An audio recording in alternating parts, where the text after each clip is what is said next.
안녕하세요. 오늘 저희는 당신께서 보내주신 고린도전서 2장 6절부터 16절까지의 묵상 기록을 좀 살펴보려고 합니다.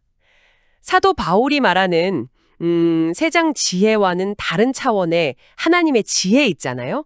그리고 그것을 알게 해주는 성령의 역할, 여기에 대해서 좀 더 깊이 들어가 보죠. 네, 반갑습니다. 이게 사실 당시 고린도 교회를 생각하면 더 와닿는데요. 내부적으로 분열도 많았고 또 지혜에 대한 자만심 이런 걸로 좀 시끄러웠거든요. 아, 그런 상황이었군요. 그렇죠. 바로 그 지점에서 바울이 아주 강하게 선포하는 거예요. 세상은 도저히 알아들을 수도 없다. 오직 성령을 통해서만 열리는 하나님의 비밀스러운 지혜다. 이렇게요. 이야, 시작부터 강렬하네요. 이게 왜 그렇게 중요했는지, 그리고 오늘 우리에게는 또 어떤 의미가 있을지 한번 파헤쳐 보죠. 네, 좋습니다. 바울이 우선 온전한 자들에게는, 그러니까 영적으로 좀 더 나아간 사람들이겠죠? 이들에게는 하나님의 감추어진 지혜를 말한다. 이렇게 시작하잖아요? 네, 그렇죠. 근데 이 지혜, 다시 말해 예수 그리스도와 그 십자가 복음, 이거를 세상의 권력자들은 전혀 몰랐다고 딱 잘라 말해요. 7절.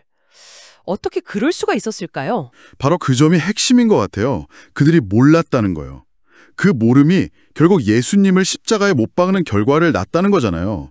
8절. 아, 만약 그들이 하나님의 이 큰 그림, 이 지혜를 알았다면 영광의 주를 그렇게 대하지는 않았을 거라는 거죠. 그렇겠네요. 여기서 바울이 던지는 메시지라 정말 강력한데 뭐냐면 인간의 감각이나 아무리 뛰어난 지성이라도 그러니까 눈, 귀, 마음 이걸로는 하나님이 예비하신 이 구원의 차원을 도저히 파악할 수 없다는 거예요.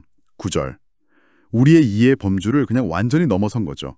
와, 인간의 지성으로는 가다를 수 없는 영역이라니. 그럼 이 감춰진 지혜를 아는 건 대체 어떻게 가능한 건가요? 여기서 이제 성령님이 등장하시는 거죠. 맞습니다. 성령님만이 하나님의 그 깊은 것까지도 다 통달하신다고요? 10절. 와, 이건 진짜 뭐랄까 비밀 해독 코드 같은 느낌인데요? 아, 해독 코드 비유 재밌네요. 네, 근데 더 정확히 말하면 성령님은 그 지혜를 이해할 수 있는 어떤 새로운 감각 아니면 새로운 운영체제를 우리 안에 설치해 주시는 분 같아요. 아, 운영체제요? 네, 성부 하나님께서 계획하시고 7절, 성자 예수님께서 실행하신 8절, 그 놀라운 구원을 우리 안에서 실제로 조명하고 깨닫게 하시는 분이 바로 성령님이신 거죠. 성령님의 도움이 없다면 십자가는 그냥 어리석음이나 걸림돌, 그 이상도 이하도 아니게 보일 수밖에 없어요. 그렇군요. 아, 그래서 바울이 여기서 두 종류의 사람을 딱 비교하는 거군요. 세상의 영을 받은 사람하고 하나님께로부터 온 영을 받은 사람. 12절. 네, 맞아요. 저는 이 부분이 되게 흥미로운데 우리가 받은 모든 영적인 것, 그러니까 뭐 구원이라든지 지혜라든지 이런 게 다 내가 잘나서 얻은 게 아니라 그냥 선물이라는 걸 강조하면서 교만하지 말라고 하는 것 같아요. 정확하게 보셨어요. 바울은 막 지혜 논쟁으로 갈라져 있던 고린도 교회를 향해서 너희가 그렇게 자랑하는 그 영적 통찰력조차 사실 너희 것이 아니다. 하나님이 은혜로 주신 거다. 이렇게 말하는 거예요. 아하. 그리고 이 영적인 진리는 뭐 세상의 화려한 말솜씨나 논리가 아니라 오직 성령께서 가르치신 것으로만 전달되고 또 영적인 것은 영적인 것으로 분별해야 한다고 딱 못을 박죠. 14절. 영적인 것은 영적으로. 네. 그냥 머리로 분석하는 게 아니라 성령 안에서 깊이 공명하고 통찰하는 과정이 필요하다는 거죠. 근데 영적인 것은 영적으로 분별한다 이 말이 자칫 오해를 살 수도 있겠다는 생각도 드네요.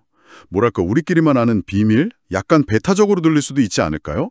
특히 그 뒤에 육에 속한 사람은 이걸 어리석게 여긴다 14절이라는 말과 연결되면서요. 아, 그거 정말 좋은 지적이세요. 네, 충분히 그렇게 들릴 수 있죠. 근데 제 생각에 바울의 의도는 어떤 자격의 문제라기보다는 수용 능력의 문제에 가까운 것 같아요. 수용 능력이요? 네.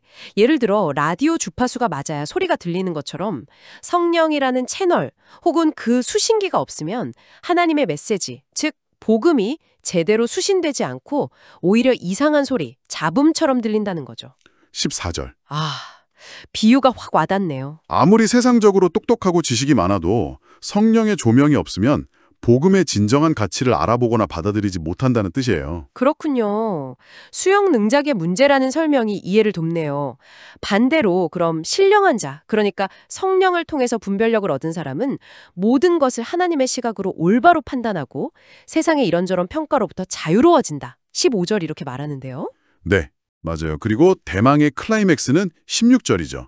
구약 이사야서에 누가 주의 마음을 알아서 주를 가르치겠느냐 이 질문을 인용한 다음에 바울이 뭐라고 선언하냐면 그러나 우리가 그리스도의 마음을 가졌느니라 이렇게 말해요. 와, 우리가 그리스도의 마음을 가졌다니. 이게 그냥 단순히 어떤 정보를 알게 되었다는 걸 넘어서는 거거든요.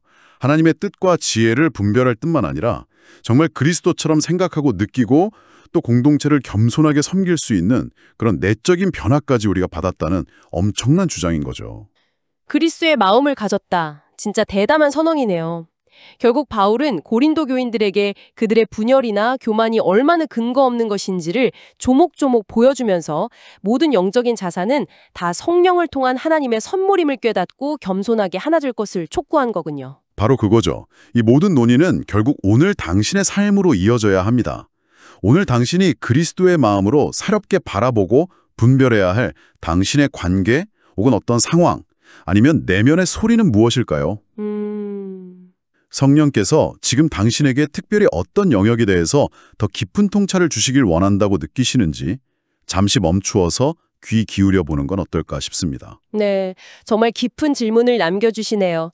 오늘 탐구는 여기까지 나누도록 하겠습니다. 다음 시간에 또 흥미로운 내용으로 찾아뵙겠습니다.